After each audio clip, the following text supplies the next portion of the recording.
Ok, u ovom klipu imamo dva shoutouta i prvi shoutout ide za Heksona, a drugi shoutout ide za Silvana. Tako da subscribeujte se obavezno kod njih.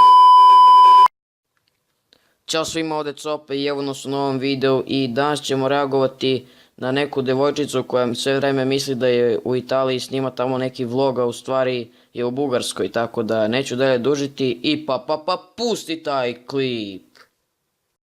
Moje ime Anđelka i dobrodošli u moj prvi video. Dobrodošli na moj kanal, on se zove Avanturistkinja crtica youtuberka, da.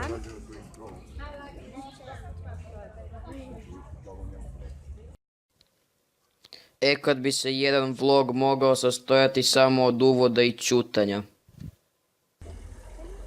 Inače da, ja sam u Italiji, mjestu, ne znam koje je Crno more.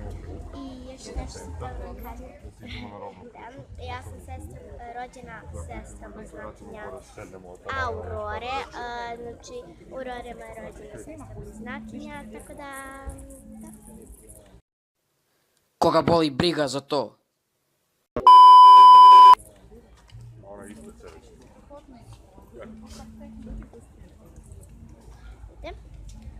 Predim na jedno mjesto, inače...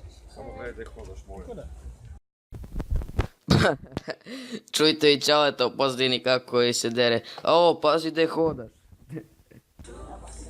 Sad idemo, snimamo vlog. Idemo da se šetamo i moje ime je Anđelka, ko vam nije čuo. A moja sestra Aurora, ona ne želi sada da se snima jer kaže da nije lepo za snimanje. Nemam više inspiracije za ovo roastovanje, ali stvarno.